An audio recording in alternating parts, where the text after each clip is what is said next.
Bonsoir, Madame, Monsieur. Merci de vous joindre à nous dans Vision.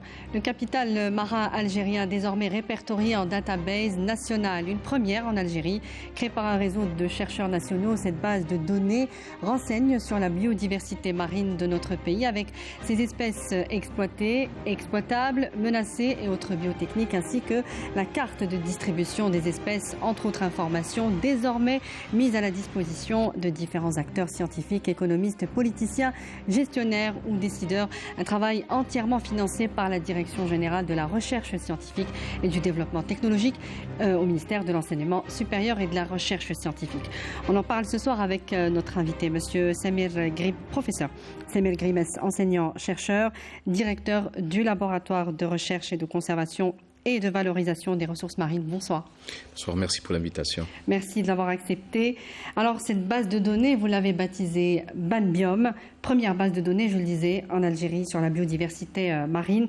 C'est ce que vous appelez un produit 100% algérien, avec le concours de toute une équipe d'enseignants-chercheurs et d'ingénieurs de l'École nationale supérieure des sciences de la mer et de l'aménagement du littoral, dont vous faites partie depuis donc 2 ans. Il y a eu aussi la collaboration de chercheurs algériens établis à l'étranger. Comment s'est faite cette coopération, justement ? D'abord, c'est une fierté de l'annoncer sur votre antenne, sur votre télévision. C'est un produit purement algérien, fait par des chercheurs et des scientifiques algériens et des jeunes ingénieurs algériens. Parce que c'était un besoin tout simplement, un besoin pour de nombreux acteurs et opérateurs au niveau national. Les institutions avaient besoin de retrouver de l'information structurée et organisée. Les étudiants universitaires algériens, les enseignants-chercheurs avaient besoin pour les travaux de recherche. Un repère scientifique. Absolument. Les médias, parfois, vous avez besoin de traiter de cette question. Il y a des mortalités massives d'espèces, il y a des opportunités économiques autour des espèces. Et puis, il y a aussi, parfois, parce que l'Algérie fait partie où se retrouvent dans des espaces de négociation autour des conventions. On va en parler. On va y aller point par point. Je voulais qu'on commence par cette collaboration avec notamment des chercheurs algériens. Donc vous avez tenu à ce que ce soit des Algériens établis à l'étranger. Comment s'est organisée cette collaboration sur 2 années ? Écoutez, c'était très souple et très flexible. C'était des échanges directs avec des scientifiques algériens.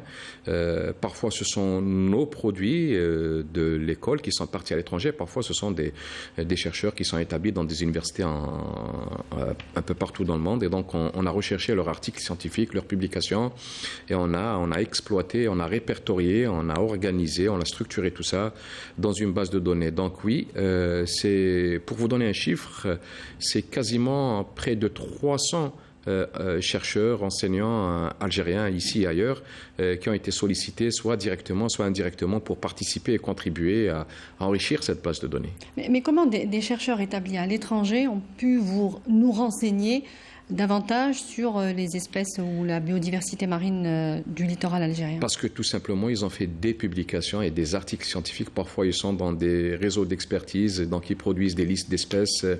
Ils ont travaillé dans des campagnes océanographiques. Ils ont des données sur ces espèces, parfois aussi parce que ce sont des chercheurs qui étaient là et qui sont partis et qui avaient une partie de l'information qui était cachée, qui n'était pas visible et qui était utile. Et donc, nous avons tenu... Donc la recherche a commencé par là, retrouver ces scientifiques qui avaient des bribes d'informations. Ces sources d'informations.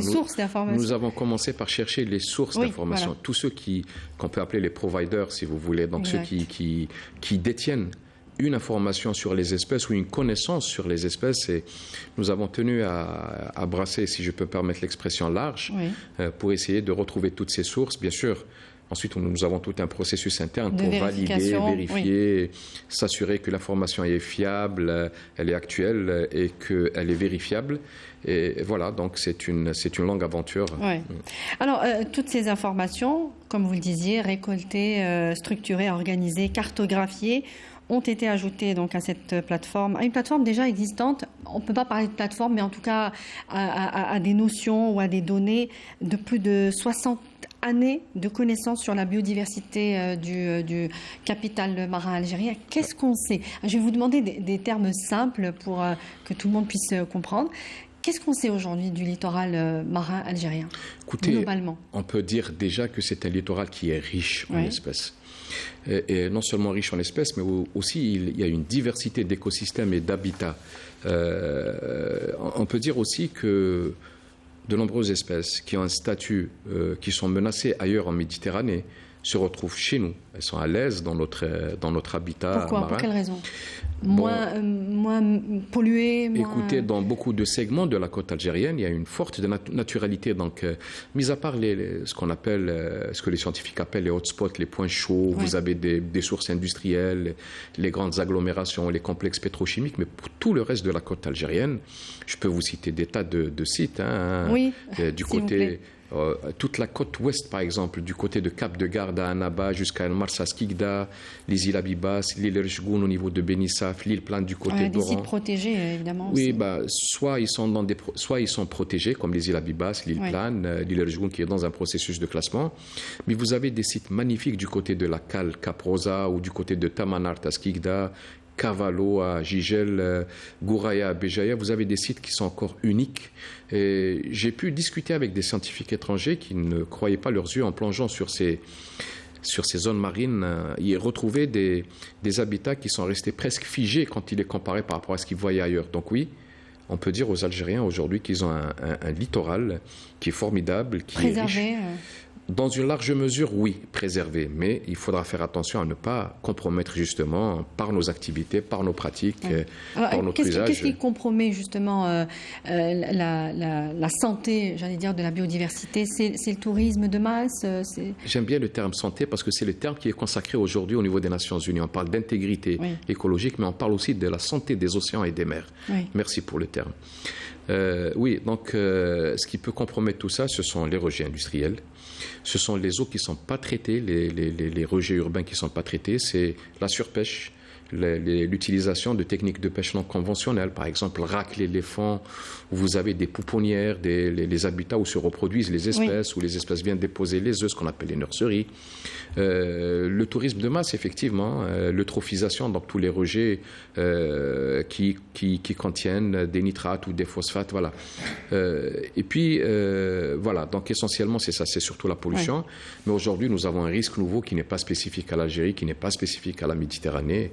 C'est ce qu'on appelle le réchauffement climatique ou le changement climatique.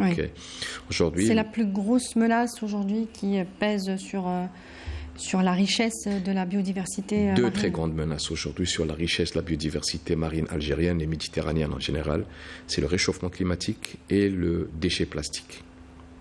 Le réchauffement climatique parce que ça perturbe la fonction de la reproduction des espèces et donc leur durabilité. Le réchauffement climatique parce qu'il induit aussi une forme d'acidification de la mer, donc le pH va changer, donc il va impacter toutes les espèces qui ont besoin de calcaire, par exemple les mollusques, les bivalves, les coquillages, certains crustacés aussi. Le changement climatique parce que aussi il augmente la salinité. Donc au changement climatique aujourd'hui, ce qu'il arrive en Méditerranée, en partie sur la côte algérienne, c'est l'arrivée d'espèces qu'on appelle non indigènes, des espèces qui ne sont pas, laissez-moi dire, des habitants originaux de la Méditerranée. Une sorte de migrants marins. C'est des migrants volontaires qui viennent de la région Indo-Pacifique en passant par la mer Rouge, le canal de Suez. Alors poussés aussi par des phénomènes comme le réchauffement climatique aussi. La tropicalisation de la Méditerranée. Donc les eaux méditerranéennes commencent à ressembler aux eaux tropicales et donc ça accueille une faune et une flore qui sont nouvelles et qui rentrent en compétition avec les espèces endémiques. Alors qu'est-ce qui se passe à ce moment-là? Il y a une concurrence forcément sur notamment, comment on appelle ça, l'espace, la ressource alimentaire. L'espace, la ressource alimentaire, c'est ce que je cherchais. Absolument, donc il y a une compétition pour l'alimentation. Et bon, aujourd'hui, il faut le dire aussi. Il peut y avoir une sorte de remplacement? C'est ce qui se passe. Et c'est ce qui se passe, sauf qu'aujourd'hui, on n'a pas suffisamment de recul scientifique pour le dire de manière catégorique, parce que c'est quand même des processus qui sont récents. Donc, on ne sait pas ce qui va se produire à l'avenir, parce qu'on ne peut pas prédire justement le comportement des espèces. C'est très difficile à modéliser ou à projeter dans le futur. Ça, la résilience de certaines espèces plus que d'autres aussi. Oui, il y a des espèces, c'est comme les êtres humains, il y a des espèces qui ont des capacités d'adaptation naturelle, ils ont ce qu'on appelle une plasticité écologique et qui peuvent s'adapter à certaines situations extrêmes, d'autres non. Voilà. Maintenant, il y a le déchet plastique et le micro-déchet plastique qui, lui, devient un véritable problème et c'est un véritable fléau Et vous n'êtes pas sans savoir que récemment, il y a eu une réunion internationale à laquelle a assisté l'Algérie. C'était la négociation d'un instrument juridique international contraignant sur le microdéchet plastique en mer. Parce que le microdéchet plastique est perçu par beaucoup d'espèces comme étant du phytoplancton, du zooplancton. Donc les espèces dépensent de l'énergie pour consommer quelque chose qui n'est pas de la nourriture. Et puis c'est un vecteur aussi de la pollution. Donc aujourd'hui, les deux principales menaces, c'est le réchauffement climatique et c'est aussi le déchet plastique en mer pour la biodiversité. Alors on parle de près de 2500 espèces donc déjà organisées dans cette base Bonbiome. L'Algérie a rencontré 4500. Est-ce que cela veut dire que le travail de recherche va se poursuivre, qui n'est pas encore exhaustif ? Laissez-moi juste vous dire qu'en Méditerranée, il y a actuellement à peu près entre 17 000 et 20 000 espèces marines connues. C'est-à-dire que la science a mis en évidence, ça veut dire qu'il est possible qu'il y ait d'autres espèces que la science n'a pas pu mettre en évidence aujourd'hui. Alors ce chiffre de 2500, sur la côte algérienne, j'essaie de descendre un peu d'échelle. Oui, on parle du littoral algérien. Sur la côte algérienne, on sait qu'on a à peu près 4000 à 4500 espèces. C'est ça. Donc ce qu'on a pu organiser dans cette base de données, c'est un peu plus que la moitié de ce qu'on connaît aujourd'hui au niveau de la côte algérienne. Ce type d'entreprise, ce type de travail, ce type de recherche qui est mené par les chercheurs et par les ingénieurs ne s'arrête jamais et ne doit pas s'arrêter parce qu'on a toujours des connaissances et des informations nouvelles qu'il faudra injecter dans la base de données, qu'il faudra mettre à la disposition des Algériens. Mais donc, le but, c'est d'arriver à ces 4500 espèces ou d'aller encore plus loin, au moins de répertorier les 4500 espèces. Le premier objectif 2025, c'est de répertorier l'ensemble de la biodiversité connue. Oui. Mais nous sommes conscients.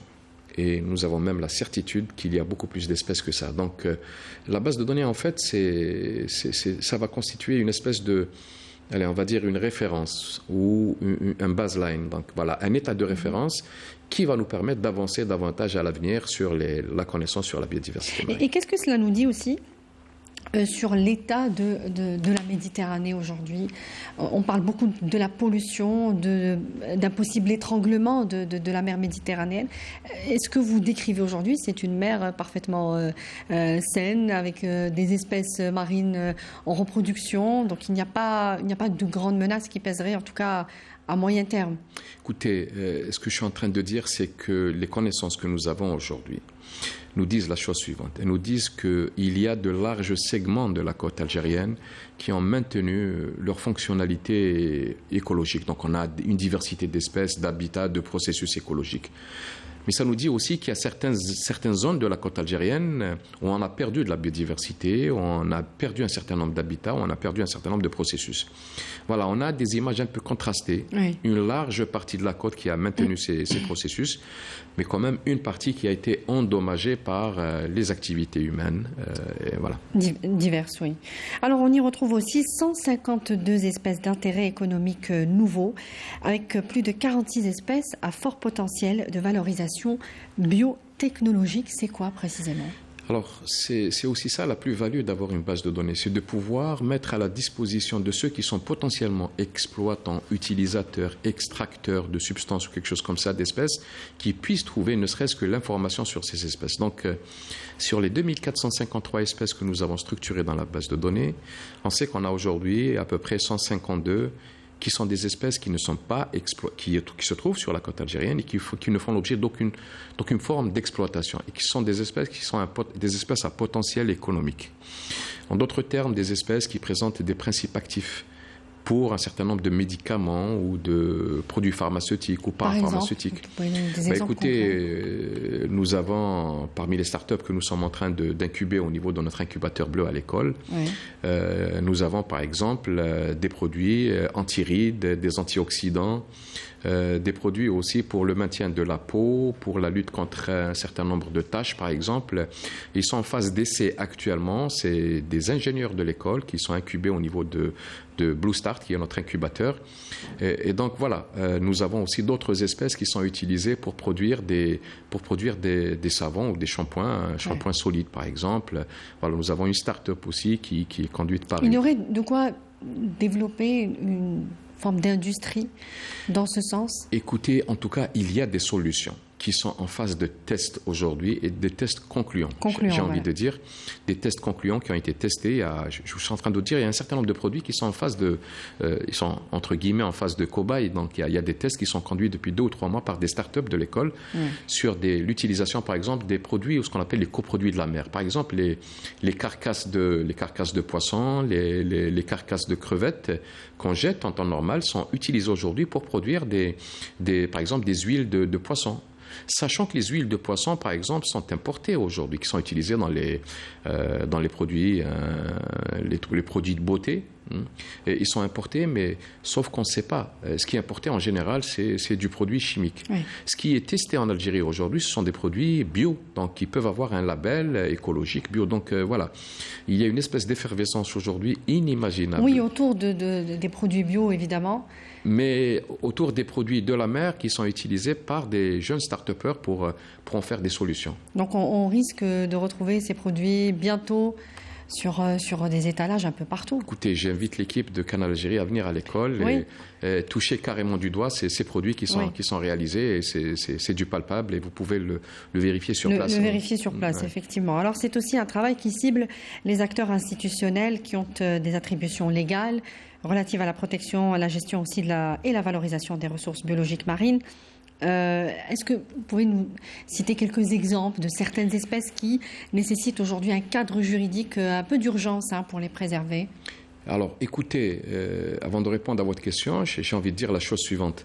Quand on établit des cartes de distribution des espèces, et notamment un certain nombre d'espèces qui produisent, qui ont un intérêt pour la conservation ou pour la protection, nous sommes en train de dire à nos institutions, à nos départements techniques ou ministériels, on leur dit voilà où se trouvent ces espèces, voilà leurs habitats. Donc si ces espèces présentent un intérêt commercial ou un intérêt écologique majeur, donc on sait exactement où il faudra aller les préserver. Aujourd'hui, par exemple, un certain nombre d'espèces d'algues marines, de la famille des cystosaires ou d'autres espèces de mollusques, par exemple, des bivalves, des gastéropodes, un certain nombre d'espèces de crevettes, de la famille des crevettes ou des décapodes qui présentent un intérêt écologique mais un intérêt commercial. Aujourd'hui, on peut mettre à la disposition des institutions ces informations pour les aider justement à prendre les bonnes décisions. Est-ce qu'elles sont suffisamment sensibilisées selon vous, ces institutions, celles qui sont en tout cas concernées par ce domaine de recherche ?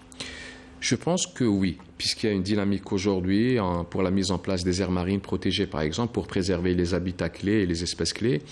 Mais je pense, suffisamment. Et je pense qu'en parallèle, pas suffisamment, parce que le rythme de ces processus de conservation et de protection, pour un pays de la dimension de l'Algérie, de l'ambition de l'Algérie, je pense qu'on peut faire plus. Oui. Faire plus, comment ? Faire plus, ça veut dire qu'il faut accélérer les processus de conservation, il faut accélérer la production des textes réglementaires pour la protection. Par exemple, il y a une loi sur les ressources biologiques qui a prévu un certain nombre de textes d'application.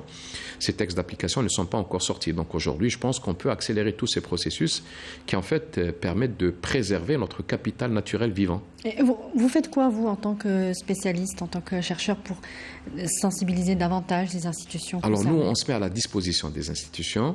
On le dit, et je profite de cette opportunité pour le dire encore. Oui. Nous sommes à la disposition des institutions. Par exemple, je sais que l'Algérie, par exemple, et un certain nombre de départements sont tenus de produire des rapports dans le cadre des conventions que nous avons ratifiées sur la biodiversité marine et sur l'écosystème marin.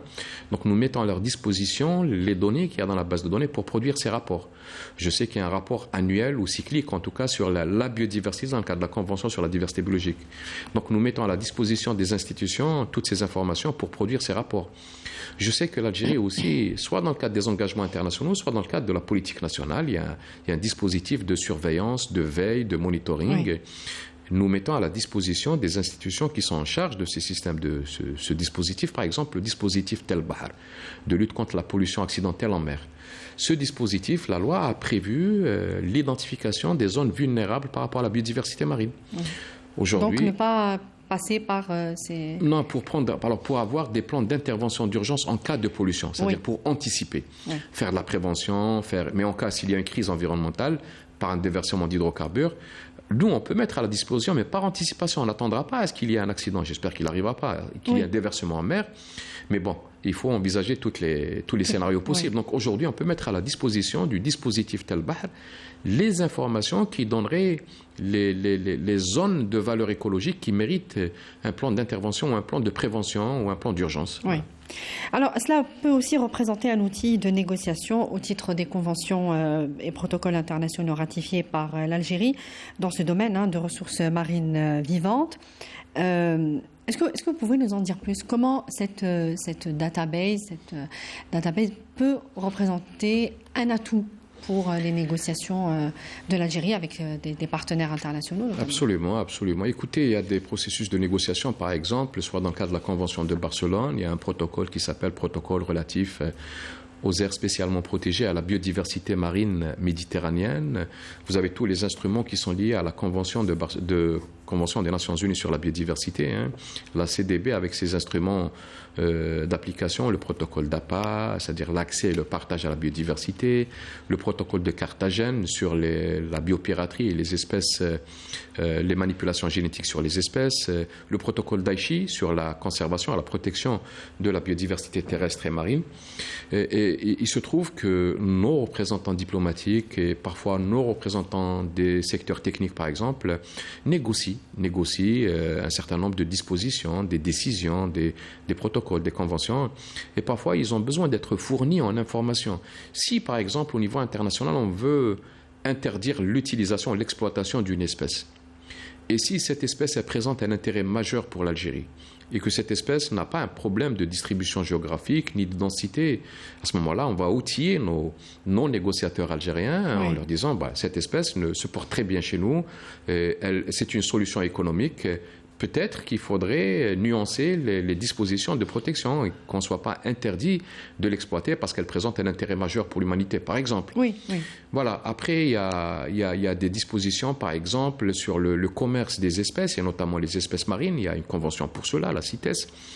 On peut aussi outiller nos représentants diplomatiques ou techniques avec des éléments qui sont importants sur le commerce et parfois même sur la biopiraterie. Par exemple, au niveau des services des douanes, tout simplement, on peut assurer une formation à travers la base de données pour tous les services qui surveillent l'utilisation illicite ou le transfert illicite des espèces vivantes ou non vivantes d'ailleurs. Il peut y avoir un séchage, par exemple, d'un certain nombre d'espèces, des ailerons de requins ou pour des utilisations diverses et variées. Donc oui, cette base de données peut fournir des éléments d'information qui aident en tout cas nos représentants dans ces espaces de discussion, d'échange, de négociation. Et cela peut apporter aussi plus de perspectives aux nouveaux diplômés sur aussi le potentiel de métiers liés à la biodiversité, donc marine en Algérie. Est-ce que cela peut élargir aujourd'hui l'éventail des formations pédagogiques au niveau des universités ou des centres de formation? On a l'impression qu'elles ne sont pas assez visibles. Oui, alors il y a une dynamique actuellement, il faut le reconnaître aussi au niveau du secteur de l'enseignement supérieur et de la recherche scientifique. Il y a une vision nouvelle complètement et que l'université ne reste pas renfermée sur elle-même. La vocation de la recherche fondamentale va rester indiscutablement au niveau de l'université, mais sauf qu'aujourd'hui, l'université doit contribuer au bien-être économique et social du pays. Et donc c'est pour ça que ce type de plateforme, les incubateurs, l'entrepreneuriat au niveau de l'université, toutes ces solutions nouvelles, et puis créer une nouvelle dynamique au niveau des jeunes universitaires, des ingénieurs qui ne comptent pas sur la fonction publique pour un poste de travail. Il y aura toujours des postes de travail au niveau de la fonction publique, l'administration publique. Mais aujourd'hui, nous sommes en train de les outiller, leur ouvrir l'horizon pour qu'ils puissent créer eux-mêmes leur poste de travail, leur entreprise, de la richesse et du bénéfice pour eux et pour les autres. Donc oui, aujourd'hui, il y a...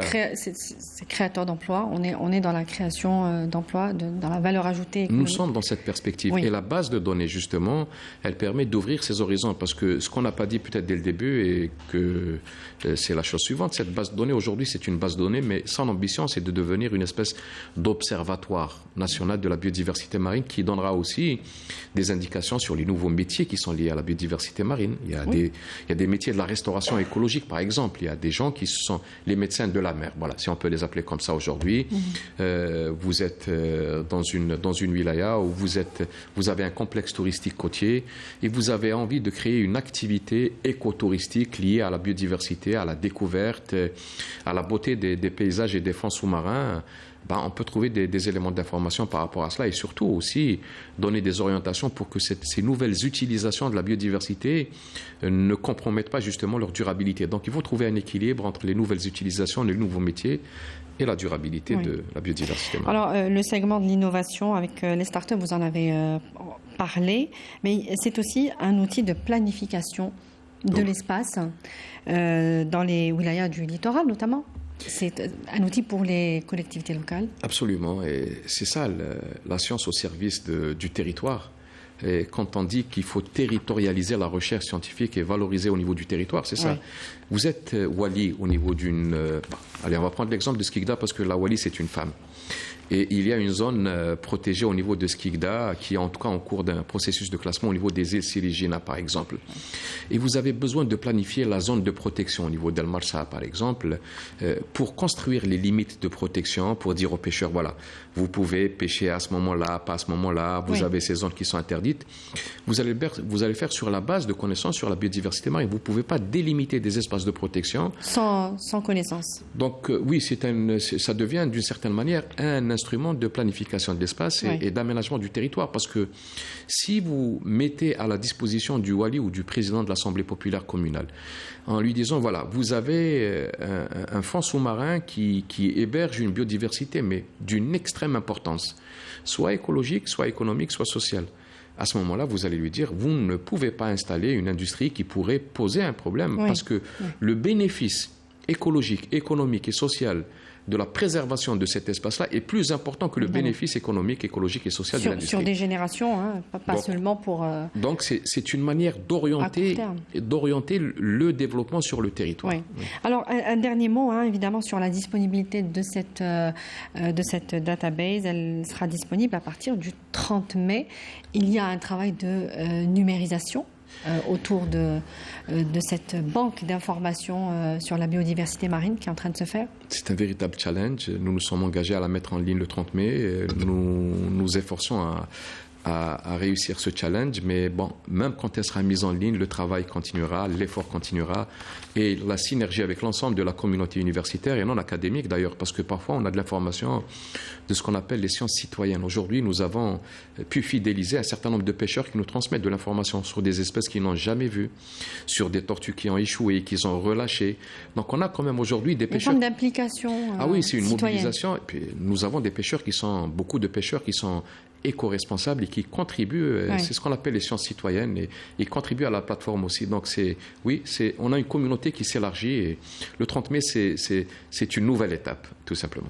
Très bien. Professeur Samir Guerimes, je vous rappelle que vous êtes enseignant-chercheur, directeur du laboratoire de recherche de conservation et valorisation des ressources marines.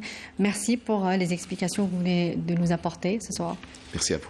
Merci à vous de nous avoir suivis. Je vous souhaite une excellente suite des programmes sur notre chaîne et à bientôt. Au revoir.